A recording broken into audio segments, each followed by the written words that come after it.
Good evening. I am Victor Daemon of the Daemon Saloon. Come in, come in. I was just admiring this newly purchased mirror. Fascinating things, aren't they? The way they create a snapshot of the soul that's so imperfect, unreachable, close to reality, yet not quite right. I have no need for such trinkets myself, of course, but for those with a soul to distort.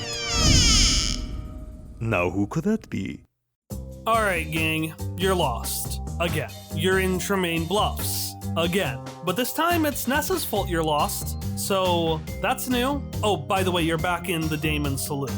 Again. Why are we here? Well, I don't know, Jacques. The map that you gave me led us to here. But you made that map.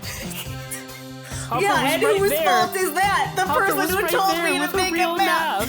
Hopper was right there with a real map. And you said, no, I got this. I'm sorry, Shock, you knew that he was doing this? Yeah, you knew that I was doing this? I trusted you. Rookie mistake. Shock looks to Hopper. Hopper looks down at the map that Ness is holding and says, well, the problem is that Ness drew over my map. So now I can't read it. Well, it's a lot cooler now when he flips it and there's like a little skull and crossbones and says like treasure, question mark. And then there's like a different section that says there be monsters here. And then there's one labeled Jetco, just Jetco. Okay, that's it. I am sitting in front for the rest of this trip. Meanwhile, we're just gonna cut to the ladybug for a second, where Cubo's just sitting on the dash, and then there's a brief pause. I have successfully calculated our trajectory to the Ba-Adenu forest. Anyone? Anyone?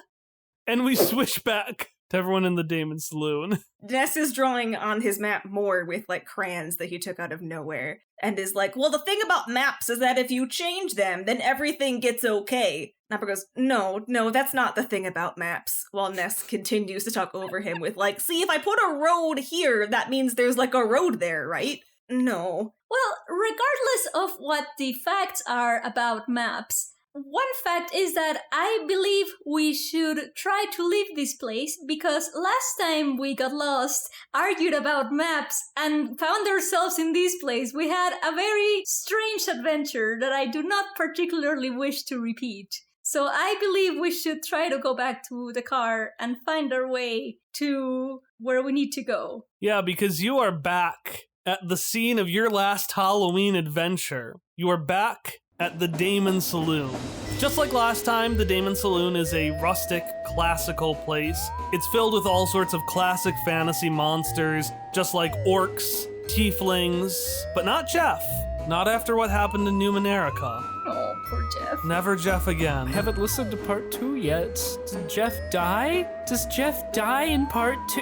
No, don't nod. Don't confirm that. No. Does he actually die? Because I can't remember and I was just playing along. Fuck you. Fuck you. But the empty chair where Jeff once sat is the second most unsettling thing in this room. Because the first one is the man behind all of your terrible experiences last year. In front of you, behind the bar, you see a bartender with a bartender's apron and a ratty cloak.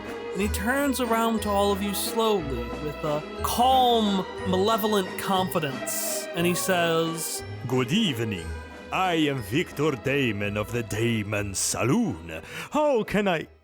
You're not supposed to be here. No. We've since learned that someone's opening with good evening is a sign of trouble. None of us want to be here. It's not like I want you to be here either. Didn't you learn your lesson last time?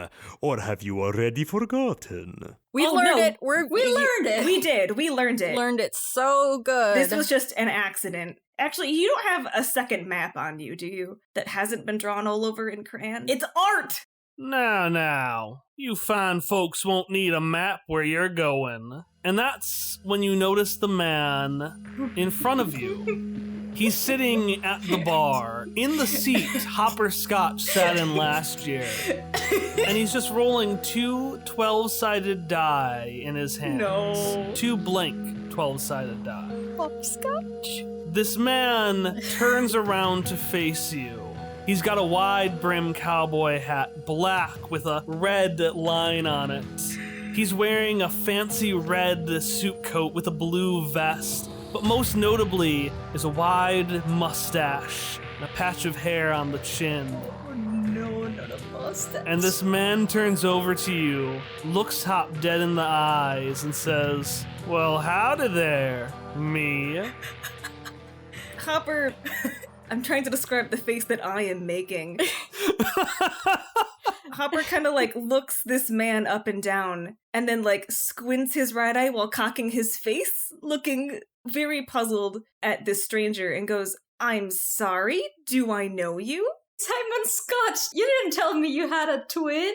Hopper shakes his head and goes, I don't though. Oh, but he looks almost like you, except he has more hair in his face. Yeah, that's weird, right? That's weird that he looks just like me but with more hair on his face. Is this an ideal version of yourself? Can you not grow proper facial hair?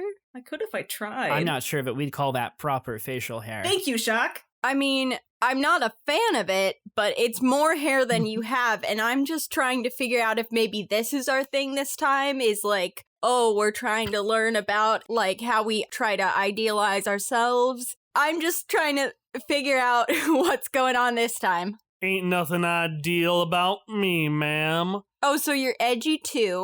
No, that's not. I'm more of a reflection in the rusted mirror. A copy with a bit more scratches and dust. And I'm from what folks tend to call an evil alternate universe. Are you also an accountant? Because you look like maybe you're also an accountant. Ma'am, I'm a gambler. Oh my god. The only numbers I care about are those that let me win in Miss Fate's lovely game. That's why I named myself after my favorite, after all. And he clutches the dice in his hand, raises the hand to his brow and tips it. You can call me Hopscotch. He's somehow cooler and less cool than you. Hopper's like pinching the bridge of his nose and he goes, I know. Because he knows and he doesn't know how to process all this. So you actually walk around calling yourself Hopscotch. That's how this is gonna go. Of course. Just got that name back. Does Evil Hop have like a satchel or anything? Ellie, please call him Hopscotch. One word, Hopscotch. I hate it even more. You made me hate it even more. Does Hopscotch have a satchel or anything? Does Hopper have a satchel? Yeah, he's got like an adventurer's satchel. Yeah, it looks almost backpack. the same as yours, but it's more rustic and cooler. All right, Ness is in it. Shock is going to see that and pull him out. What are you doing? What are you doing? Shock is going to hoist Ness out of there like he's a little baby and just hold him off to the side and say, well, this has been very fun, but don't ever talk to me or my son ever again. Ness is just like kicking and going, no, you're not. Let me, come on. And Hopscotch looks to you, Shock, and says, forever the buzzkill in every universe, eh, Shock? Well, I don't have a response to that yet. And so I bid you good day. Shock will storm to the other side of the room with Ness. Ness is still just like, he's trying to struggle without hurting Shock. Ellie's gonna muscle up to Hopscotch and bring out her claws. Now, last time something weird happened here, we couldn't leave. You seem to be somehow connected to us. I would like to very politely, because I don't know if murdering you will also murder Hop, my Hop, the good Hop, the Hop that is not bad. Thank you. And is not you and has less facial hair, but that's okay. It's a choice. Of course it's okay. I lost my train of thought. Hop I was threatening you. I was trying to get information from you. Tell me what's going on. Hopscotch looks at the 3 claws, looks up at the 3 unlit candles, and then looks at Misha and their 1 red eye. Oh no. I didn't know you two could be so precious. Come on, Ellie. Ashim, we got business to attend to. And with that, he stands up and walks off after Shock and Ness. Oh no. I'm sorry, what? It's backwards. Oh no. A sheep. Alright, so Shock, Hop, and Ness, you have all made your way to kind of that dining area you sat at last time when you did planning, and you sat at the first available seats. Right now it's just you three, as well as you can see there's a hooded figure who's just kind of slumped over also at the table. Their head is kind of in their hands, and you can't make anything out except for their black hoods and then these full black gloves that they're wearing. And after a few moments there, the figure next to you jolts up with a bang. The bang coming from Hopscotch as he sits down on the table and makes a big slam on the desk. Come on now, Shock, wake up and say hi to everyone else. And the robed figure just turns his head to the side before turning his head back down into the table. And he just goes, "But I'm tired." Pout, pout, pout. Was this your plan all along? This is your dunks? If Shock is idealized, Tom, what does that make evil Shock, Tom? Oh no, is this just me? Is this just me? Look, I sometimes take care of myself. And he turns his head back up after a pause and goes, "Hopscotch, I'm hungry." And Hopscotch goes, "Well then order something, Shock."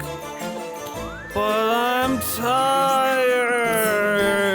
And his head goes back down again.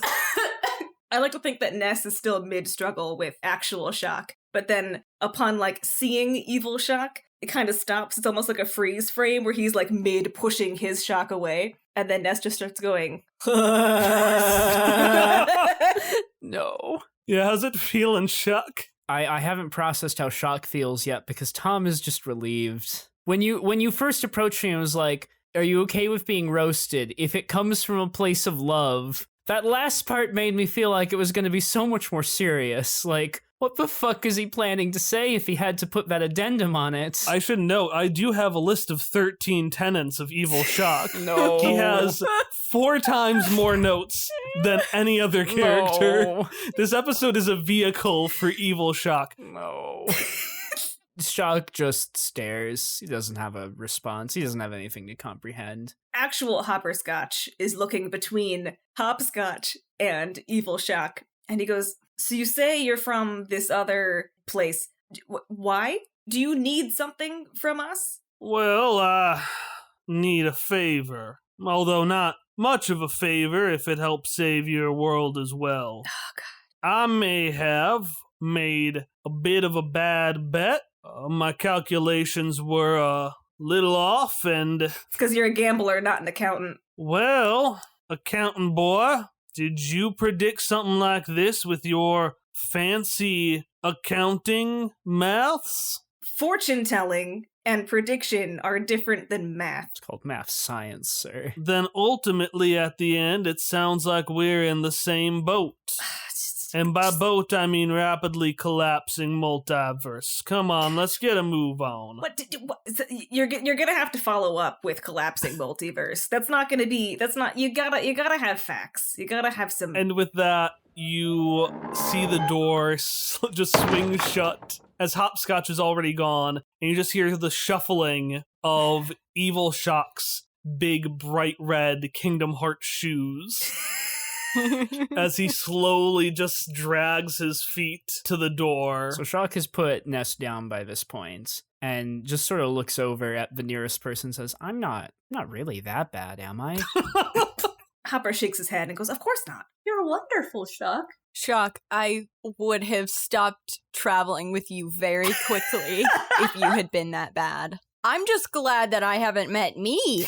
What am I like? I don't know. I also don't know what I am like. Scotch mentioned us, but I don't know where we are. It's a good thing that we got lost, right? Because this is really fun." No, I disagree. That's your opinion. That's your opinion, man. At least just gonna start following them. Yeah, so Hopscotch is already gone. Evil Shock is just pacing by the door. He doesn't seem stressed. It just seems like a thing he does. Yeah. When you get to the door, what do you try to do? I was gonna grab Evil Shock by the collar / hood and like pull him out with me. So you go like grab him and then push the door to leave?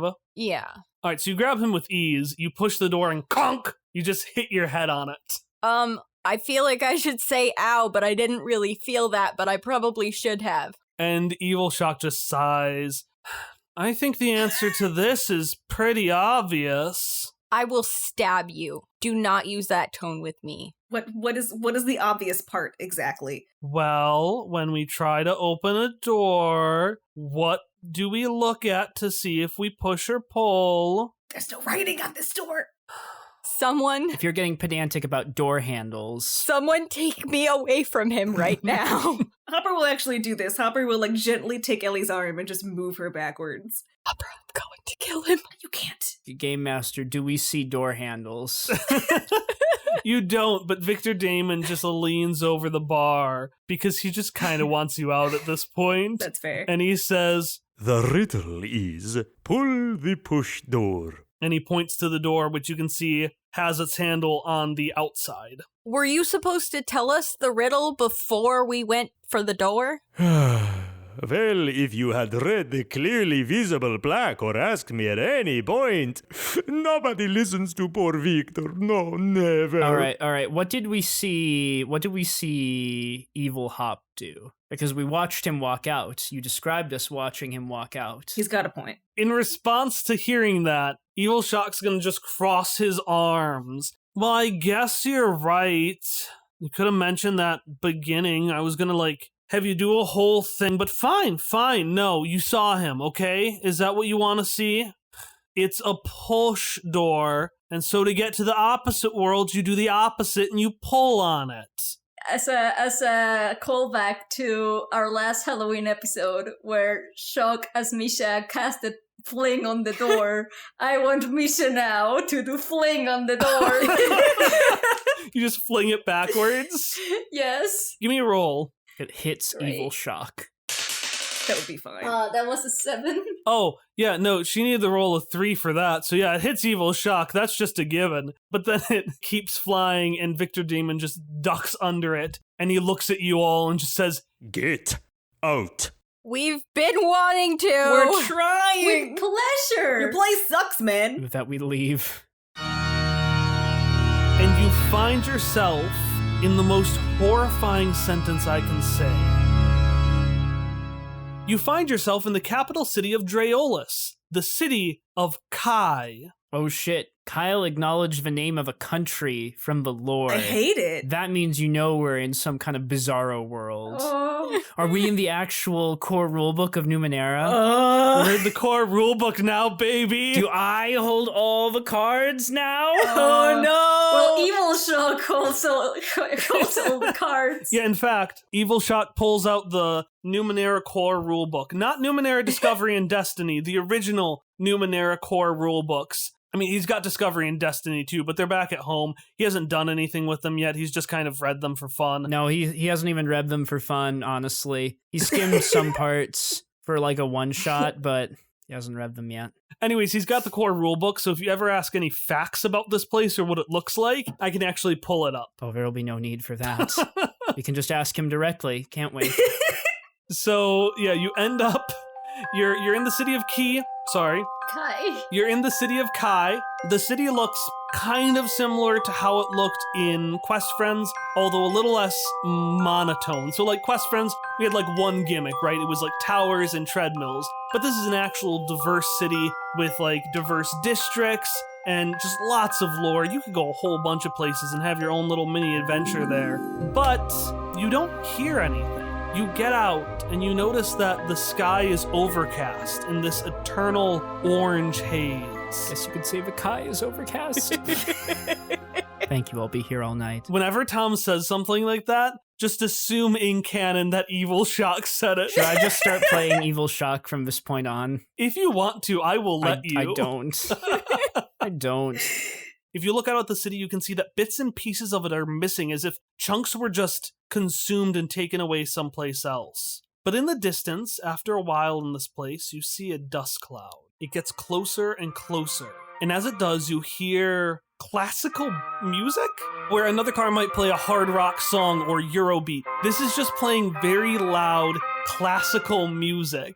And as it gets closer and closer, it looks familiar but off. It's shorter than you remember it. Instead of being red and spotted, it's orange and spotted. In the front of it, you can see the window, which normally is just a big window, is framed as if there's like a giant M on the front, or angry villainous eyes. And perhaps worst of all, instead of legs, it has wheels.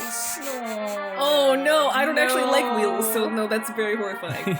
And after a few seconds, the Lady Beetle drives up to you, slowly and gently and carefully crawls to a halt, and the side doors open up to allow you inside. Was it driving on its own? Was anybody driving it? Huh, funny you should ask, because the driver actually steps out of the driver's seat. Hallie, how about you describe the driver? The driver is a small robot, approximately Ness's height and also exact visage, but he is wearing a sweater vest, a bow tie, and very shiny shoes. And yes, I realize that I am describing Hopperscotch's prime outfit, but on small Ness, it looks a lot worse and a lot more dweebish. He also, even though he doesn't have hair, has like bangs that have been just like horribly, horribly slicked down and like combed to the side. We've drawn him with like a little antenna, like a sprig of hair. So imagine if he had that antenna but slicked down and combed over, like somebody took like gel in a wet comb and was just brushing their son's unruly hair. This was Dark Ness and he's a nerd. Dark Ness then greet everybody by saying, "Cheerio! My name is Nestle. Welcome to the Lady Beetle. Nestle! We have tea and girl bits waiting for you in the Lady Beetle because it's tea time, my very favorite time of day. Everybody is welcome." And then Real Ness says, This isn't fun anymore. This stopped being fun. Shock is just going to look at Ness. This isn't fun anymore. I don't like this. I don't like the Lady Beetle thing, and I don't like you. Why? I'm afraid I don't understand your answer. Good friend. I'm not your friend. Anyways, we ready for some tea time? We're ready for some tea time. Nestle has a wonderful spread, but he doesn't have any like normally tea time is like pastries or like biscuits and jam or like treats, but all those are bad for you. So Nestle just has like Broccoli. dry toast and broccoli and raisins. No, Hop likes raisins. Nobody can like things that are here. Black licorice. Black licorice. Ellie likes black licorice. Pineapple on pizza. No, pineapple on pizza's delicious.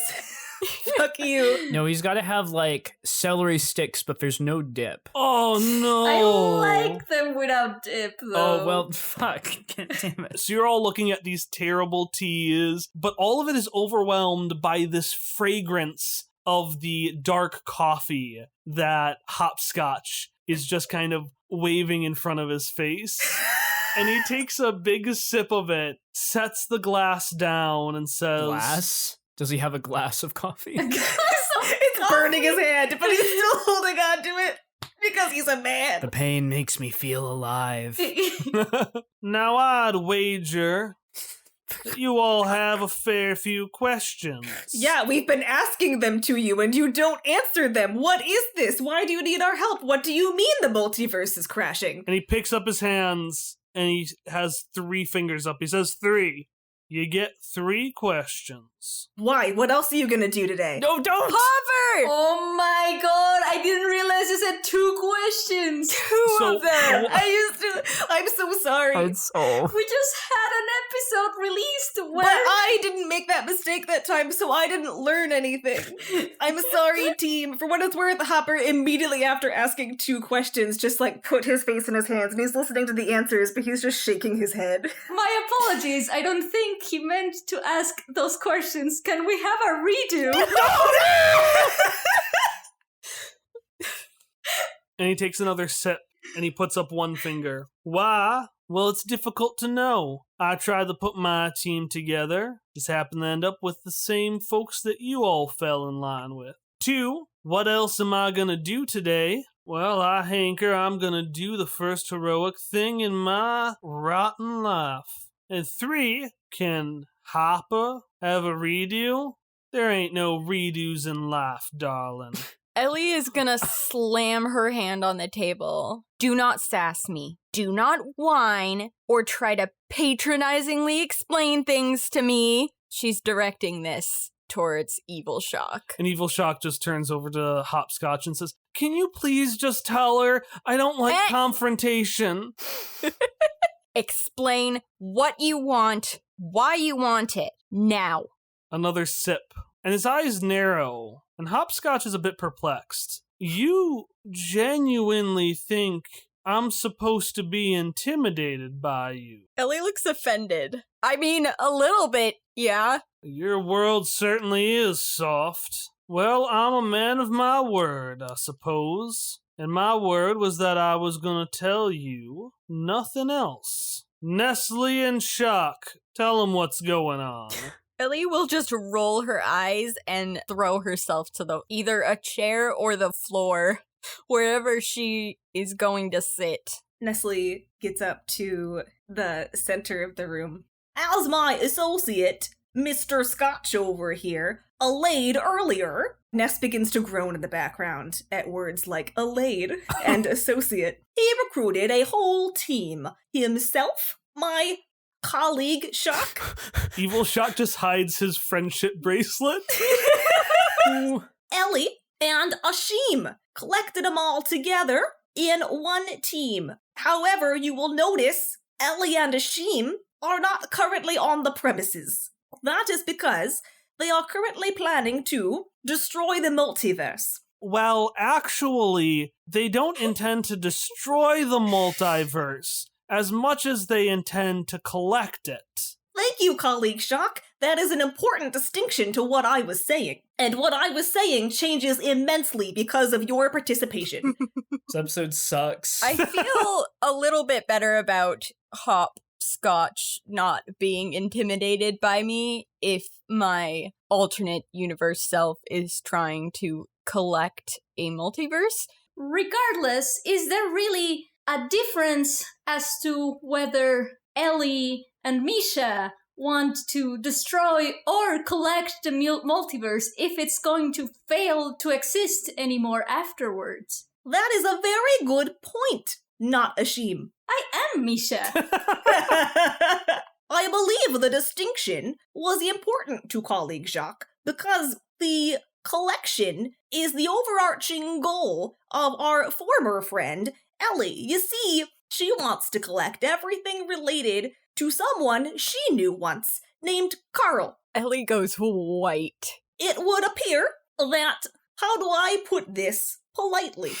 Well, she wants to collect everything related to Carl. And just like your happiness spreads to friends of friends of friends, when Carl was connected to one thing, that thing was connected to another thing, which was connected to another thing, and then obviously that connects to the entire multiverse as a whole. Very well said, colleague Shock, and definitely what I was going to say, but better. Now, there are tests that are going to be handed out, so I hope everybody was listening, because they're really, really hard. And then actual Nest from the back goes, "Ah!" He just makes this feral noise. Does anyone take the test? No. No, No. No. I think not. Okay, perfect. Hopscotch doesn't either. And as soon as Nestle is gone, he takes a cigar out of his mouth and with experience sets the tip on the paper he was given, which just quickly flies alight and then disappears. It just burns up. Now, I suppose the next question is why I brought you four here. Well, I didn't manage to talk much to Ellie and Ashim before they ran off to make their own little party, so I'm not quite sure where they went. Now, Nestle has put together a little map for us, and he points down at the table, which has an intricately laid out map. It's completely perfect. It is immaculate. There is a key. It is very geometrical. This is a better map than Hopper Scotch would make. Now, I don't know how they think, but if we really are mirrored reflections of each other, well, I thought you two, and he points to you, Ellie, and points to you, Misha, may be able to put your noggins together and figure out a place of mutual importance for these two. And no worries if you gotta do that mind meld thing to figure it out. I've seen it before. The what? He leans back in his chair. I don't know, it has something to do with that data fear, Tom. Why not just give in to the confusion, call him Tom, you coward. I don't know, it has something to do with that data fear Shock keeps going on about. That is confusing. Do you mean I can use it to communicate with Shock? Well, my Shock, but I haven't done it with Ellie before? So what is that about? Perhaps in this universe, there's a Shock that has the ability to mentally link with organics as well. Misha will look at Evil Shock and be like, can you communicate with Ellie and Misha? What? No. Well, it was possible. So this Ellie... It's not in the core rule book.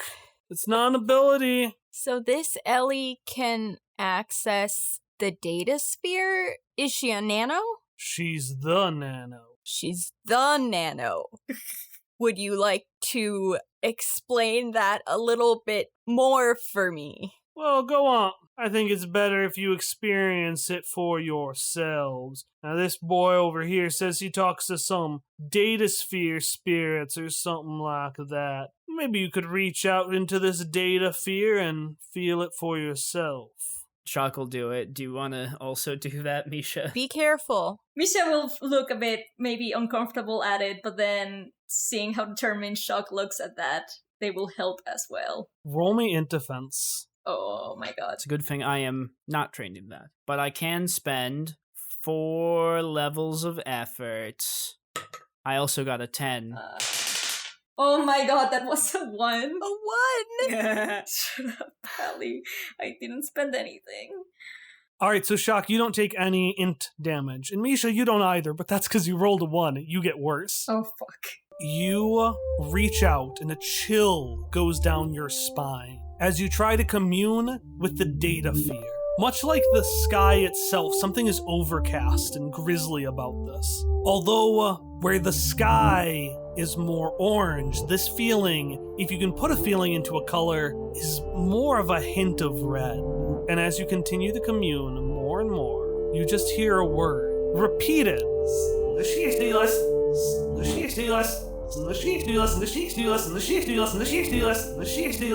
And Shock, you're able to disconnect from the data fear, but you still hear that word again, this time coming from Misha's mouth.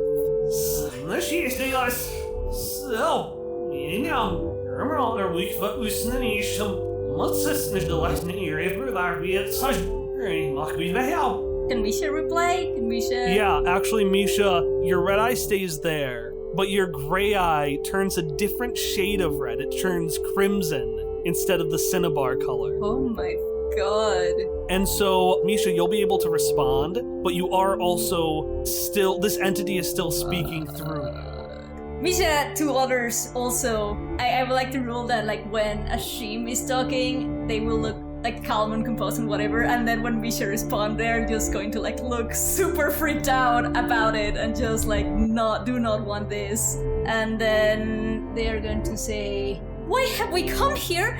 I don't know, why are you... What do you mean you used to be machine in suit of human armor?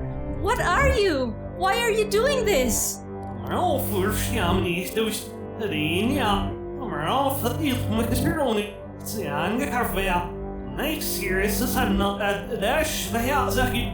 Farm? What farm? What do you mean?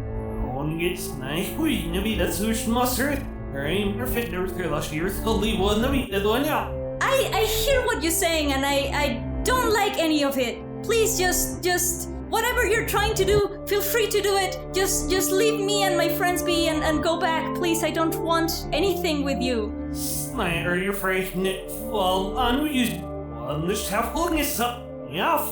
aunts? I do. I love them very much. Why are you asking me this?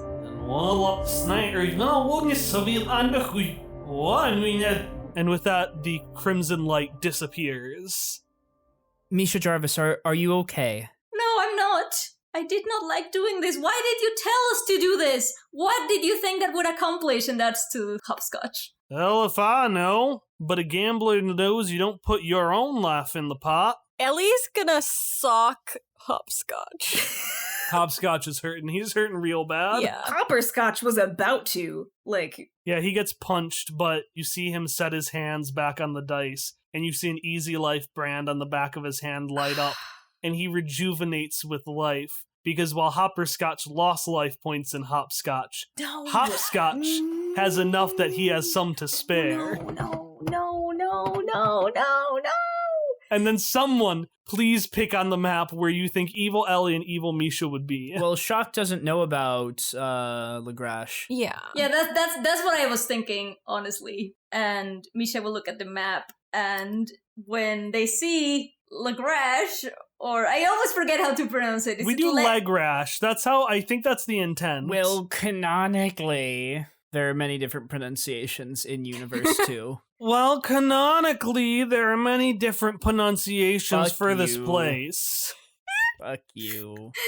Okay, so yeah, they will look at it, and then they will stop and say, well, I don't remember many other than the ones that I have gone with you, but other than that, there's Legrash and Legrash. And they will just point to that one, because that's really the only one. Ellie is going to look deeply upset.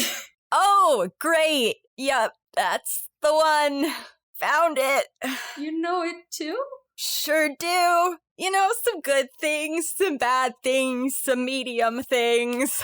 It's the same for me too. Mostly good things. Just one bad thing. That's good. You know how I said we were only going to play things from the core rulebook? Fuck it. I'm breaking that rule because I put a creepy castle above Legrash, and damned if I'm not going to use Henrenheide Castle, the creepy, like, science lab castle. Oh no! Not that castle, Kyle! So it's storming and it's raining. It was always dusty in your Legrash, but it's raining here because it's an alternate universe and I can do what I want. And the rain is pouring down as the wheels of the Lady Beetle make their way up towards Henrenheide Castle. Although in this world, it's more like a fortress. And as you make your way up, Hopscotch just looks to the rest of you and says, now these two in our world are hell in a handbasket. Going straight up to them with your 3 claws is not necessarily the smartest idea. So Why do you keep saying 3 claws? Are there more than 3? Does she have more than 3 claws? Don't laugh at me. Y'all best come up with a plan. Ellie's feeling really jealous and inadequate right now. In response to y'all best come up with a plan, Hop will say, oh, because your gambles failed? Oh! Shots fired! Oh! Hopscotch looks unfazed, but little Simon hurts inside. Wow, it's just the same name. His first and last name are swapped in this universe, but it's still Simon. That's better. And I'm glad he's hurting. Thank you. Can I ask, what did you try that didn't work? Gambling. Exactly, I tried the biggest gamble I could think of. This is my first plan. Hopper was not expecting that answer, and he is so much angrier. We can throw him out of the vehicle, right? That would be fine with me and with Hopper. Like, All right, you need to stop laughing when I ask you about the claws. 11! 11? She's got 11. You happy? Where? Does she fit them all on her hands? Are they on both hands? Are they on her feet? How does she have 11? Beats the hell out of me, alright? That wasn't what she was preoccupied with talking about. But by the way, you may want to prepare yourself. You ain't gonna like this next part. have we liked any part? It was a dramatic transition, babyface. Hopper, in response to that, will like slam the papers down that he was like scribbling little plans on and go, your mustache looks bad. Well, it looks better than the sideburns I know both of us tried in college.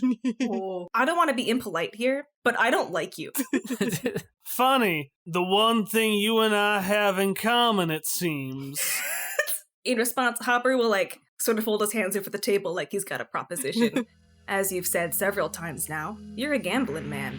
How confident are you in a gamble that you could successfully lead Ellie and Hashim into a trap for us? If we were to set up some kind of thing, we would need someone who's good at risks, brave enough to take them, and can calculate them to be able to pull this off. Now, I'm not saying... Give me a roll. 19. He leans in close, and his smirk grows even wider. I'm listening.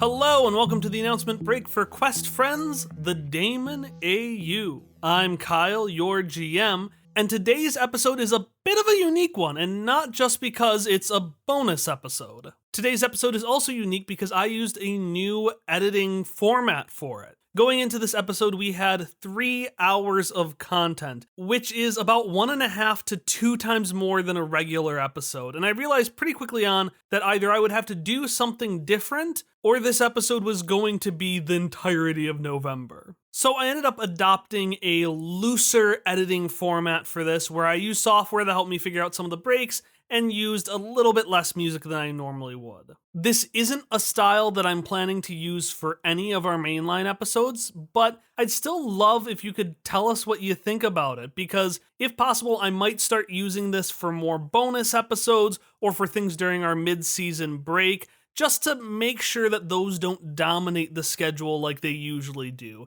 and that we can keep having bonus episodes while staying at a regularly fair schedule. But, of course, I only want to do that if these episodes are still enjoyable to listen to with this style, and if you find that the editing makes it a bit harder to listen to, I'd love to know that as well. Something that definitely doesn't make this episode harder to listen to is the voice work of Aaron Cateno-Saez, who has returned for the 2nd year in a row as the voice of our one and only Victor Daemon. When he's not being our vampire bartender, Aaron is the co-host on All My Fantasy Children, a character creation, world building, and storytelling podcast where each week he and his co-hosts take a listener-submitted prompt and use tabletop role-playing games and random results tables to create their backstory and develop an original fantasy world. And it's really, really fun. All My Fantasy Children is the kind of show that's focused on really fleshing out the characters in the world and exploring those folks who don't get big stories in fantasy worlds, such as the hired help Victor probably has. I mean, he's a vampire, but he's still gotta rest sometimes. You gotta take you time. In addition to co-hosting All My Fantasy Children, Aaron is a player on Skyjack's Courier's Call. Skyjack's Courier's Call is an all-ages actual play podcast that follows 4 Sky mail deliverers. I'm not kidding, that's what it is, and it's awesome. Whether by skyship or on the backs of giant birds, someone's got to deliver the mail, and it's up to the apprentices of the Swiftwell Courier Service to do the job. If you're interested in either of those projects of Aaron's that I've mentioned, you can find links to those below, as well as a link to a 3rd show, which is unrelated to Aaron, but I thought fit the Halloween spirit. And I've actually got a trailer for this one, so I am going to not give any more preamble and just let you have a listen. Hi there, my name is Remy Stanford. I'm the creator of this podcast, and I'll be your host in the upcoming weeks.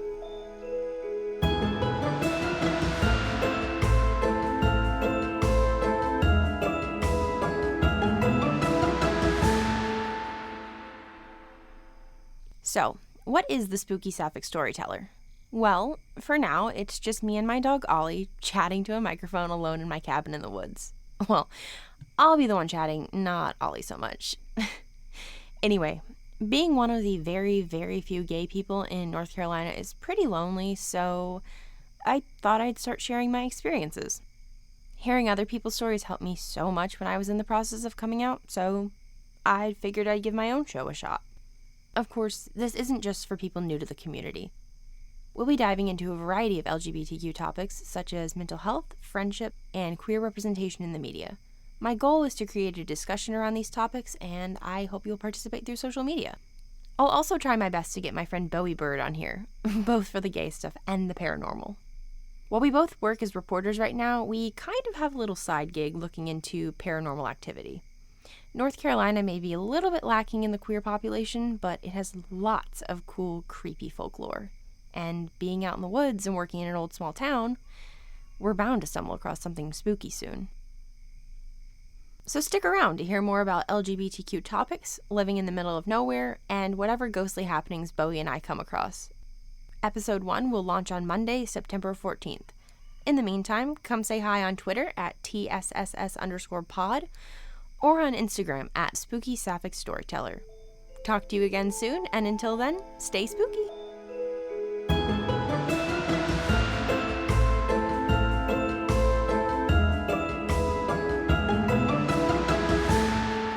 All right, that's all I've got for you today. Our next episode will be releasing in a week and a half on Monday, November 9th. But if you'd like additional content before then, you can find stories, artwork, and behind-the-scenes insights at patreon.com/questfriends. I'll see you there.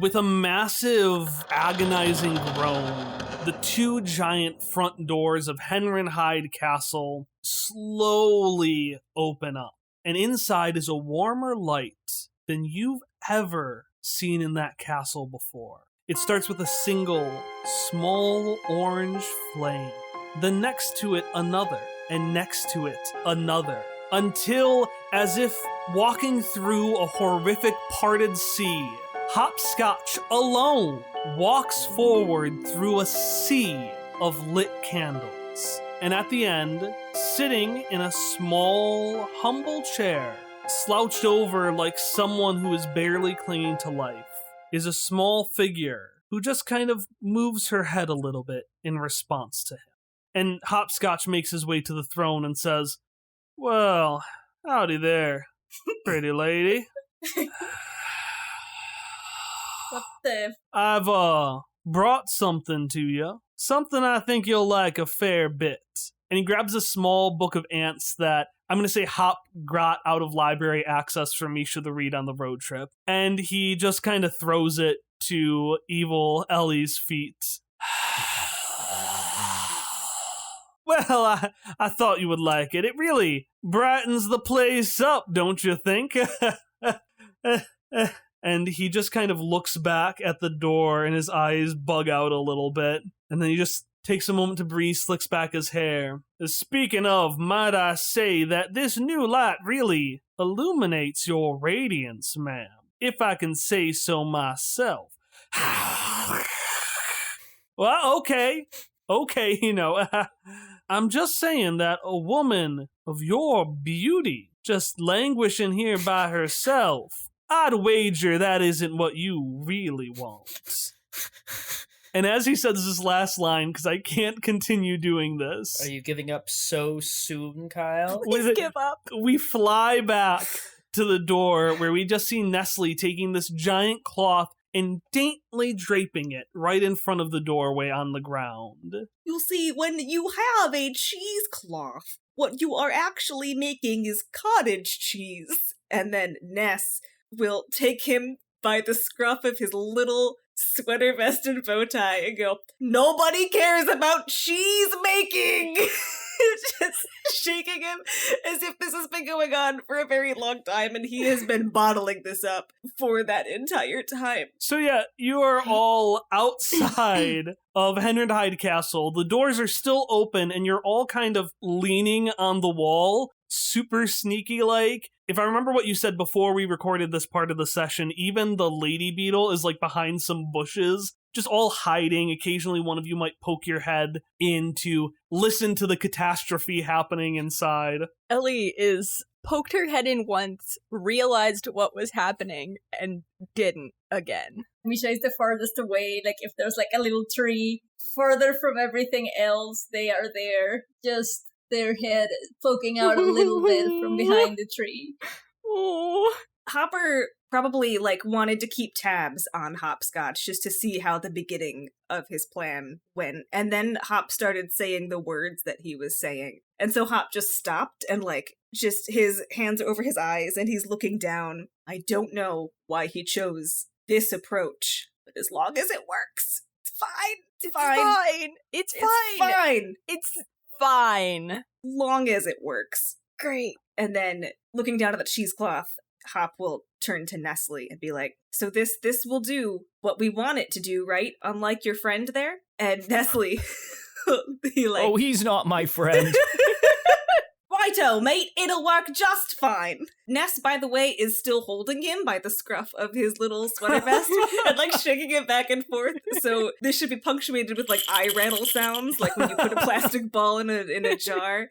This cheesecloth, because it excels at separating things from other things when you are making artisanal crafts, should work really well on the application you would like to use it for, although it is not artisanal crafts. Artisanal stratic life. So to make sure I understand this correctly, you have a cheesecloth. Yeah. Which, as we've mentioned before, this is over a hole. Mm-hmm. And you want to use it to separate Yes, but things. You're missing a key part of it. A key part is that there's a rug. Yes. As well as the cheesecloth. Between the cheesecloth and the hole. So if we get Ellie to chase Hopscotch over here. Okay, so that's your part of the plan, and his plan is to lure, right? His plan is to lure. You explicitly wanted him as bait. Yeah, so his plan is to lure, which he took as to allure. Yeah. Oh my god, yes. And we're gonna transfer back to him as he's just like reposing himself into like a sexy fashion. I don't know. He's draped himself on a very particularly large candle, burned himself a little bit like and then just put his hand back. Now, as a kind of Lone Ranger myself, I understand the appeal, but again, it's gotta be awful lonely in here. You don't go seeking out multiple dimensions unless you're, and he points to his chest, missing a little bit of a universe in here as well. Speaking of, that book right there actually came from another universe. If you'd like, we can maybe talk a little bit more and I could get some more comfortable gifts for you. Oh, excuse me, what was that? Zoe, what's one of those? You want one of those things? And it's at that moment you just hear a thwap, and from outside you hear a cartoon, whoa, as Hopscotch just flies out of the building. He skids right in front of the carpet, then pops over it, and just kind of skids down the road like an aggressively thrown skipping stone. I thought he was just gonna get fucking stabbed. And you hear a massive boom from inside the building, as if a ton of metal had just risen and slammed on the ground. And you keep hearing that drag across the floor, as from the inside we can see evil Ellie slowly rising up and her head still down, stepping forward and forward. And her voice changes from a whisper to something much more aggressive. I know that you're here. I know how you tried to stop me, but our love cannot be stopped. I will collect everything related to Carl, except for one. And you can hear her getting closer and closer. She's about 5 feet away. Zoe Badge, a personification of a betrayal from a traitorous Ellie. I will take everything and make it part of the collection. But this thing and the traitor who spawned it. And at that point, she is outside of the door, and she just turns to look at you, Ellie. Ellie would have. Ellie's gonna a little bit, maybe slightly, Roll the she's attack. Roll the attack. totally gonna ruin the plan. Let's do this. No, it's Roll the okay. attack. It has to be well, done. well, We have a plan B. We have a plan B. What is the plan B? We don't have a plan B. Roll the attack, Emily. No! Okay, great. Are you putting any effort into it? I'm gonna put in 2 levels of effort, and I'm going to use thrust, which is 1 point of extra damage with a sharp weapon. A 7. She threatened Zoe, and she said that she was an abomination, and It's deserved. It's warranted. Give her the chair. She walks closer and closer, and she's about to step onto the rug, but Ellie cannot take it any longer. don't you dare say her name. And Ellie jumps out, hitting evil Ellie, but where normally you would see flesh, it just kind of scrapes against metal. And both of you are pushed back a few feet away from the cloth. And you look up at her, and you can see underneath her hat 2 brightly glowing red eyes. Now let's talk about names for a second. Because every evil version besides Evil Shot got a fun, cool name, right? Evil Ness is Nestle, Evil Hop is Hopscotch, Evil Misha is Ashim. Well, Evil Ellie, her name isn't Ellie Badge, or even Ellie B.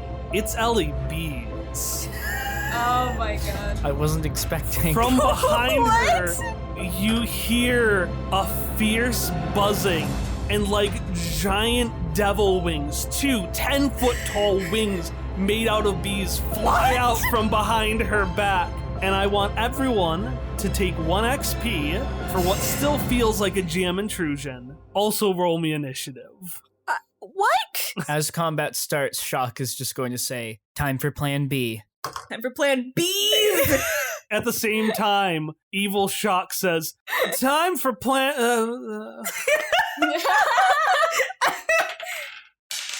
All right, what did everyone roll? I rolled an 18. You have to roll first to know what you rolled. I rolled an 11. He rolled a 12. I rolled a 1. But it's just initiative, so it's fine. Yes, yeah. So it's fine. I realized I made a mistake here because it's in the order. It's 18 Ellie, 12 Misha, 9 also Ellie, but different Ellie, also Misha, but different Misha, and then last is Ellie. Anyways, Ellie, it's your turn. Well, Ellie Bees has threatened my daughter, so I've mapped this out. Let's put in 3 levels of effort. Okay. I have an asset on any attack roll on a previously attacked enemy. Okay, So that's another one. That's 4 levels. That's 4. And then I want to spend my XP as another level of effort. Okay. And I rolled 16. Nice. So what did you Thank do? you. Okay, so it succeeded, but what did you do? I feel like I didn't think this part through. I thought through, let's just put a bunch of stuff into it, but I didn't think how I would actually hurt her because, like, she's metal, right? And bees. Yes. The worst combination. Rip and tear. Just knock her on her back. Yeah, can I try to knock her over cannonball style? Sure, it won't do any damage. With But- my claws outstretched. Well, it still won't do damage because you're inducing an effect.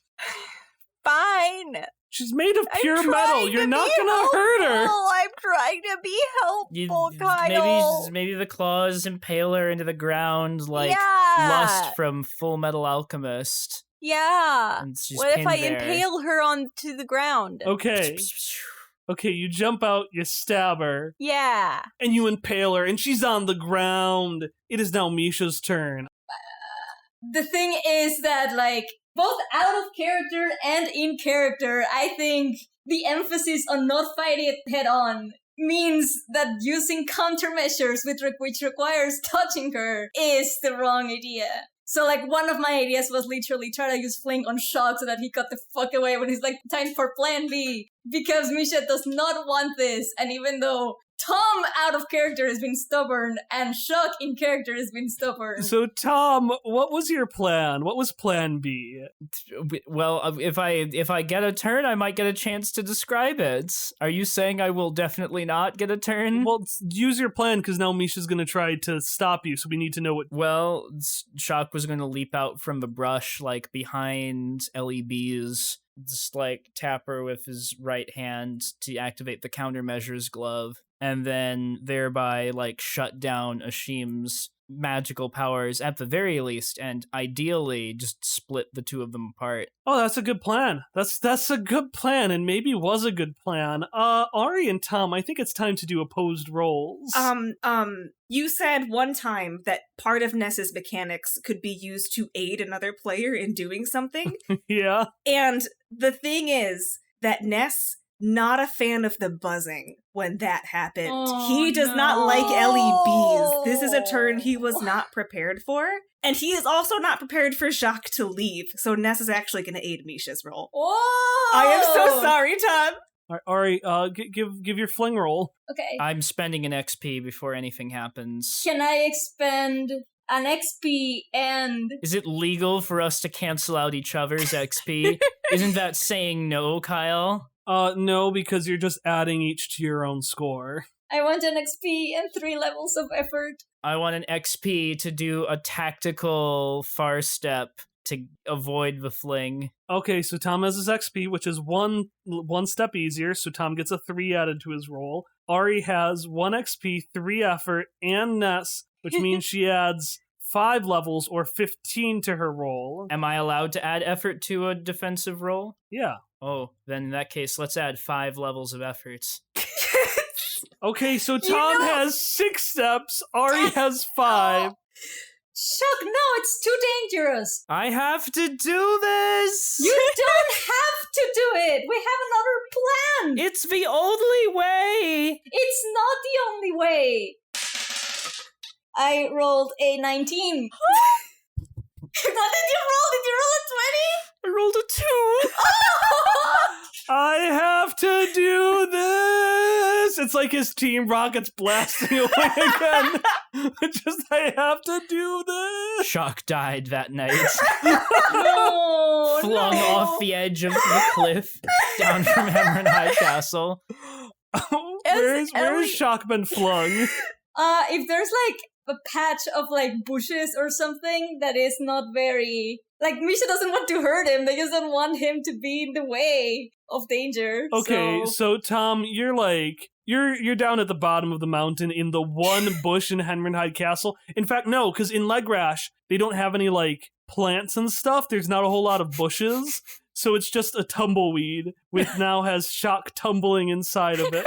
And while that happens, Misha will be, I'm sorry, Shock! Now that's what I need an animatic of, just a gif of Shock in a tumbleweed tumbling around. Hey, by the way, Shock, it's your turn. All right. So I'm gonna ask for something a little wild. Okay. Here's what I'm gonna ask. Okay. Can I take my action as I'm flying through the air, about to fall off the mountain? I'll let it pass. Because it is still after what Misha did. So I'll let it pass. Okay. But it is after the terminal velocity, right before you're going to do that little anime twinkle that Team Rocket does when they're too far away. The reason it's called terminal velocity. You're almost at twinkle velocity, so you gotta act fast. Anyway, I would like to fire cutting light and just use a certain property of cutting light. Not exactly to deal damage per se, but I believe it is 2 meters of metal that I can cut through. Okay. So let's scroll to the correct Don't miss, because Ellie's on top of Ellie. It's fine. Okay, so the material has to be level 6 or less. 1 foot of any material that is level 6 or less. So here's the question. Is Ellie's armor also level 10? And counterpoint, if it is, can I use that to burn through enough of it so that she is now less than level 10? That's my idea here. Sure. Okay. All right. I'm assuming I still need to roll to aim, correct? Considering you are hurtling through the sky, yes. All right. I imagine that would be a bit of a setback. I'll spend another 5 levels of effort. How much do you have? I have intellect to spare. It's a 14. Oof. I guess that's level 4. 5 levels of oh no. So that would be, you did 5 levels of effort. Oh no, Ellie is level 10. Oh. So we just see a beam of light cut through the sky. Super dramatic. And then just tink, it tinks off Evil Ellie's armor and just burns a hole in the ground like a laser pointer reflecting off of a mirror. Ellie will watch where you're at. Where's Shock? He's safe! What do you mean he's safe? He's safe as he flies into the distance. No! Misha, why?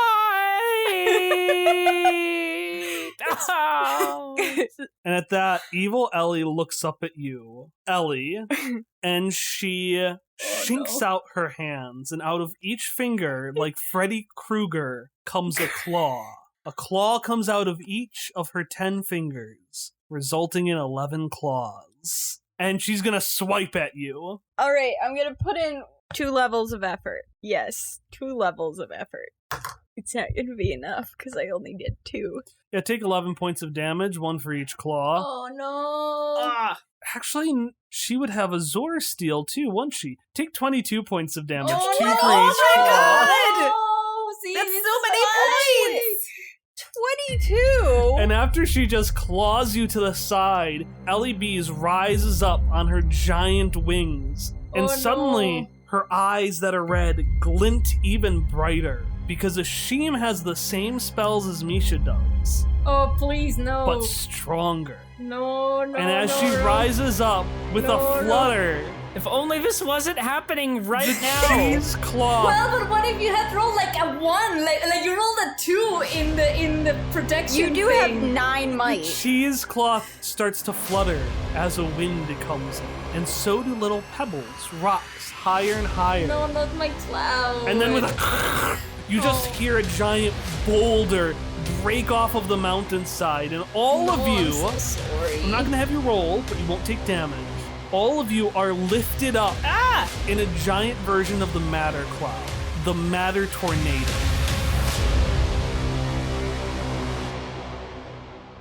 All right, Hop, you're in a tornado, just floating around. There's a cheesecloth. There's Nessa Nestle. You've watched so many betrayals. People are going rogue left and right. They're not adhering to the plan. I have one plan. I'm gonna be using my XP, and my plan is, it involves a couple steps. So hear me out. I want to take the cheesecloth. I was gonna put it in my defibrilim to make a net gun like they have it, like t-shirt guns, but with the cheesecloth. And I was gonna use my snipe ability to just snipe Evil Ellie with the cheesecloth. And we're gonna flavor it as a lasso snipe. It's gonna be amazing. What does Snipe do? The difficulty of the attack is decreased by 1 step, and if it's successful, it inflicts 4 additional points of damage, but I'm not really trying to damage, I just want the net on LEB, because then it will hopefully... Make it 2 steps less, Kyle. Make that ruling. No, it'll be 1 step less, but how much effort are you using? 5. All right, so the cloud is rising. Ness is probably like, whoa! As, like, Nestle's just sitting there, drinking his tea. Nestle is still spouting out facts about cheesecloth, but I don't know enough facts about cheese making and cheesecloth to continue to spout that, but he is still fucking going. Nestle sees like an agate fly by amidst the matter cloud and is just like, oh, now this beauty. This is quite an exceptional specimen. As you can see, an agate is formed within the spinal column of this fossil. Really hard to do an accent with the Ness voice, isn't it? It's impossible. Fucking It's impossible. fucking impossible. possible. So Nessa's just throwing rocks, but at Nestle. Not at LEDs. And Hop takes the shot. Ellie, please. Ellie, So I got a 12 or higher to win. Just a 12 or Ellie, higher. Ellie, please. Ellie. Just a 12 or higher. That's my second one in a row. I've only rolled twice. Not one. And I got a second one. Oh, Ellie, no. And I thought to myself, maybe I should switch dice. But really, maybe I've just gotten the bad one out of this one, and I should just try a new tack, which is using the same die for the whole session, and it's my second one. Does the cheesecloth just Ellie, fire backwards and Hop joins Shock at the bottom of the mountain? We flash back to the Daemon Saloon. There's a disturbance. Reality itself inside the bar seems to flutter a little bit, and like things start to float, and Victor Daemon just looks around. Goes back to cleaning the bar. Is this going to be one of those specials that are not canon because everybody dies? Hop, roll me a flat d20. 8. So there was a condition. It was a 50-50% odds. Great. Top half, No. there's a round 2. Bottom half, there isn't. Oh no, I'm sorry. Why'd you make me roll? Misha and Ellie, you watch as the tornado picks up more and more. The candles on the ground start to fly around the space. They remain their brightness despite the winds trying to extinguish them. But surely enough, one by one, they all extinguish until there are 8 candles left, facing each other, opposites. 2 of the candles go out, then 2 more, then 2 more. And then finally... Wait. What exactly do you think you're doing?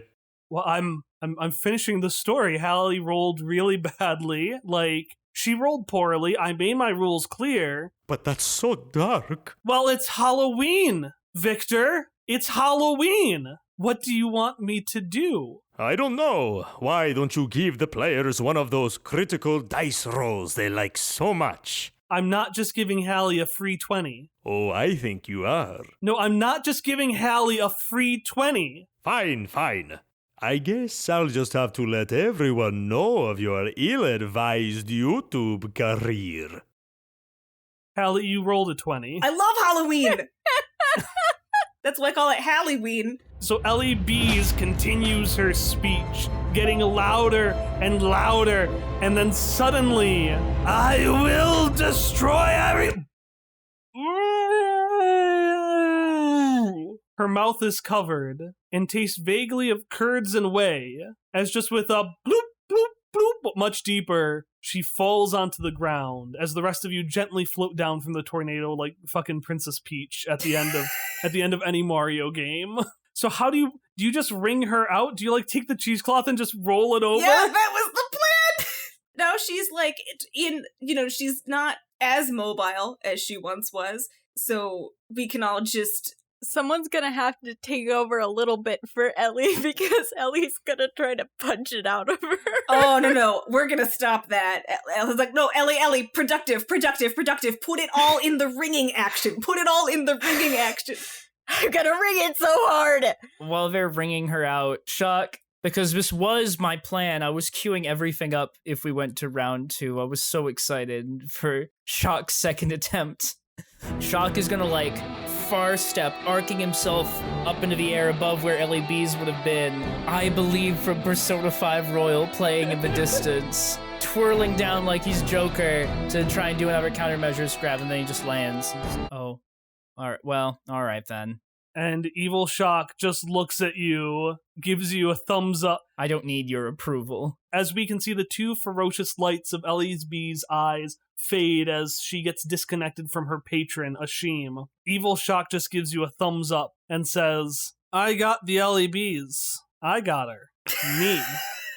From the ground where she's been ringing out LEBs, but is also impaired and stabbed by 11 claws. Oh no. Ellie, no. Did you now?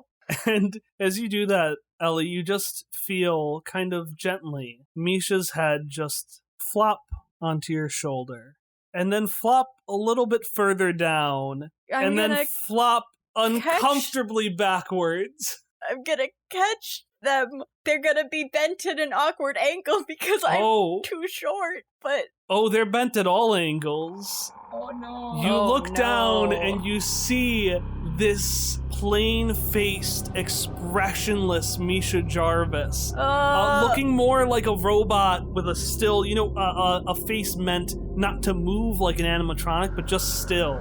It goes down, you can see this central column and cords connecting their head, which is struggling to stay up, to the rest of their body, which is worn down after, let's say, 45 years or so of lack of use. Oh god. And a couple of hands on this evil Misha's head pick it up, and it looks at all of you and says, "You think you could stop me so easily?" Ellie will, push them off and be like, Misha will just pop their head from behind the tree and be like, yes, we can! And then go back in behind the tree. Ness, from also behind the tree, pokes his head out where Misha's was and goes, yeah! And then goes back. Where is the book at this point? Wait, are you talking about the book that, what is it, Hopscotch gave Ellie Bees? Yeah, the ant book. I'd say it's at one of your feet, like it tornadoed around. Alright. How funny. You stick to such a useless form. And they kind of just flop their arms around ineffectually. When I find a new, better one, I will stop you for sure. Yeah, that's right. Get out of here. Go get off to the 2021 holiday special.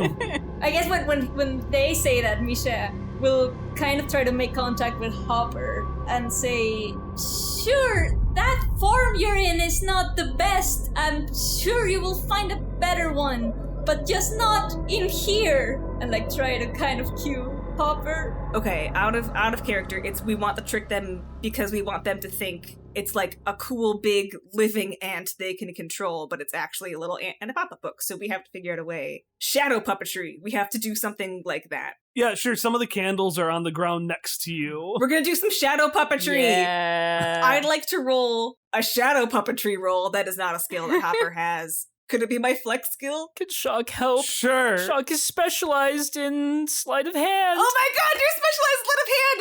Shock and Hop! So how about Hop speaks while Shock is just using this little book to make a shadow puppet and make it look like this big scary monster is on the wall. Perfect. So after getting the visual cue from Misha, Hop is trying not to look in Shock's direction, not to give it away, but he'll say, yeah, I mean, a better form. You're gonna have a hard time topping bees. The only thing worse than ants.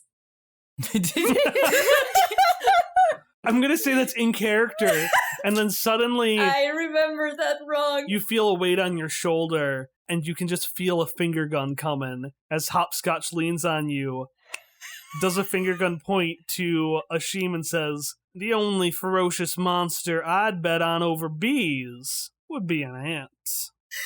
And the finger gun goes from Ashim and just points over to the shadow on the wall.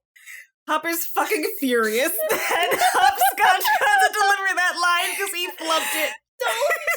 He's so fucking mad. He just stands there, 1,000-yard stare, staring straight ahead as the rest of this happens. Yes. And Shock and Hop, give me a roll. Just a flat one, no effort.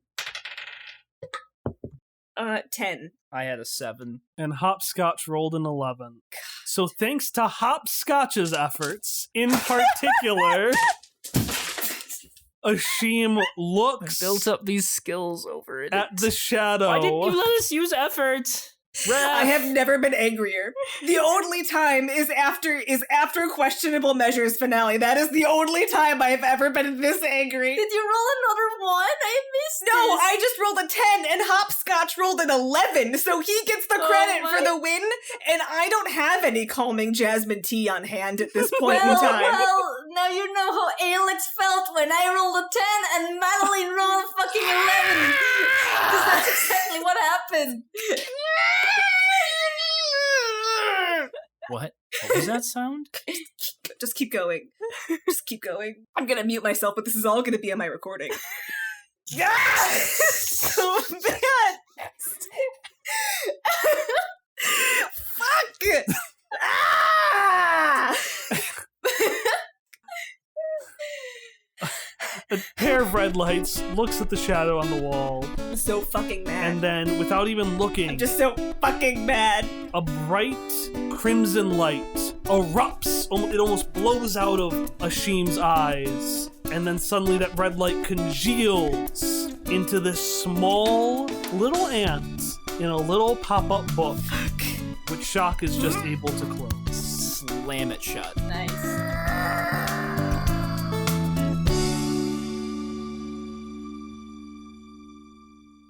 All 5 of you have now left Nestle, Hopscotch, and Evil Shock behind, With pleasure. and have made your way back into the Daemon Saloon, haggard and tired, in both character form and out of character. Oh, had a fun adventure, did you? No. Not even slightly. She had 11 claws. Your concept of fun is very strange, and I do not agree with it. It never happened. We're never gonna talk about it again.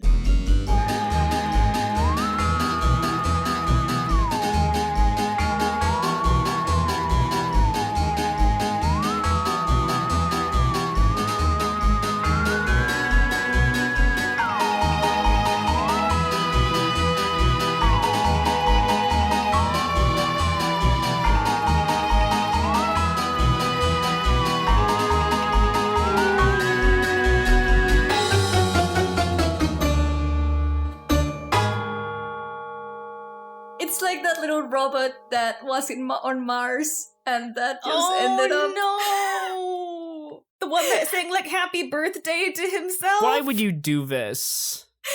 Yes, that one. We're not even 4 minutes into the session, and we're all really sad already. Why have you done this? I don't know if my AU's gonna work considering that you're all the monsters.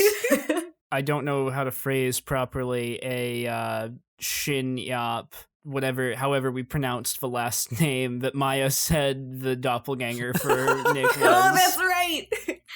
That's right, evil Misha is just a mobster. God, that would have been that's so much better than my plan. If evil Misha was a mobster. Hey, it's me, Misha Jarvis. What? No, that just sounds like Virgil.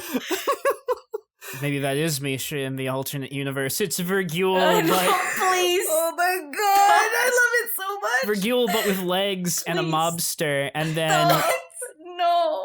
and then the Virgil of the other world is just like Misha, but they're a marionette and hang from the ceiling and go around on rails. Why? What I the love it. fuck? No. Why? It's very scary. no. Simon instead of Simon, because he's Hopper Simon instead Scotch. of Hopper. I love it. God, that's No. amazing. It's Holy because shit. No. it's because to Misha they always have been saying hopperscotch, but it just comes as Simon because it's just messed up. So they just heard Simon Scotch, then they're saying hopscotch. Oh no, that's really fucking cute.